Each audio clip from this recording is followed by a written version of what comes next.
দেশজুড়ে বাড়ছে শীতের তীব্রতা, সেই সঙ্গে বিভিন্ন অঞ্চলে বইছে শৈত্যপ্রবাহ। এর মধ্যেই নতুন বছরের প্রথম মাস জানুয়ারিতে কয়েক দফায় শৈত্যপ্রবাহ বয়ে যাওয়ার পূর্বাভাস দিয়েছেন আবহাওয়া অধিদপ্তর। ফলে গত কয়েক বছরের তুলনায় জানুয়ারি জুড়ে বাড়বে শীতের তীব্রতা। এ নিয়ে আরও জানাচ্ছেন শেখ ফরিদ।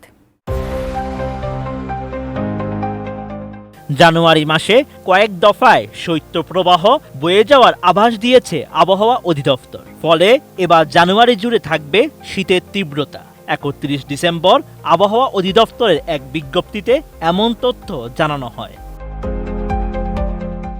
বিজ্ঞপ্তিতে বলা হয়েছে, তাপমাত্রা ৩১ ডিসেম্বর থেকে কমে আসলেও রংপুর, রাজশাহী, ঢাকা, খুলনা, সিলেট বিভাগে শীতের অনুভূতি বাড়বে ১ জানুয়ারি থেকে। আর তা ধীরে ধীরে মধ্যাঞ্চল হয়ে দেশের পূর্বাঞ্চল পর্যন্ত বিস্তৃত হতে পারে।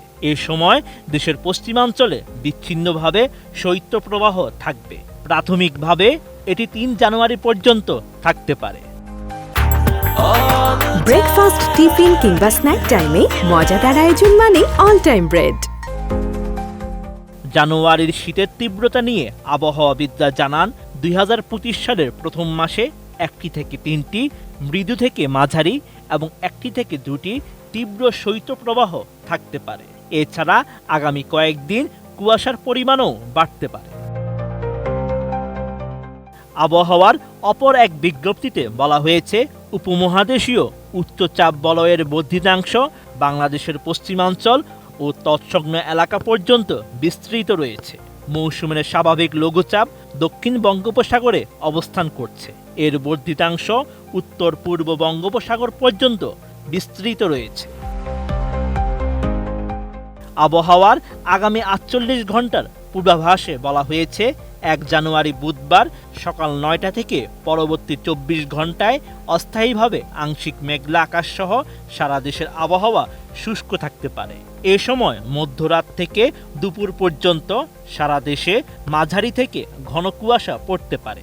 ঘন কুয়াশার কারণে বিমান চলাচল, অভ্যন্তরীণ নৌ পরিবহন এবং সড়ক যোগাযোগ সাময়িকভাবে ব্যাহত হতে পারে। এছাড়া সারা দেশে রাত ও দিনের তাপমাত্রা ১ থেকে ২ ডিগ্রি সেলসিয়াস কমতে পারে।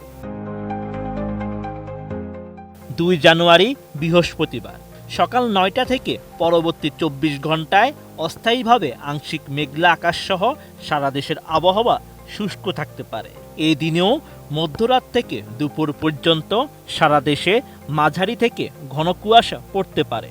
ঘন কুয়াশার কারণে বিমান চলাচল, অভ্যন্তরীণ নৌ পরিবহন এবং সড়ক যোগাযোগ সাময়িকভাবে ব্যাহত হতে পারে। এছাড়া সারা দেশে রাত ও দিনের তাপমাত্রা সামান্য কমতে পারে। আর এই ঘন কুয়াশার কারণে শীতের অনুভূতি বাড়তে পারে। Sheikh Farid, ATN news.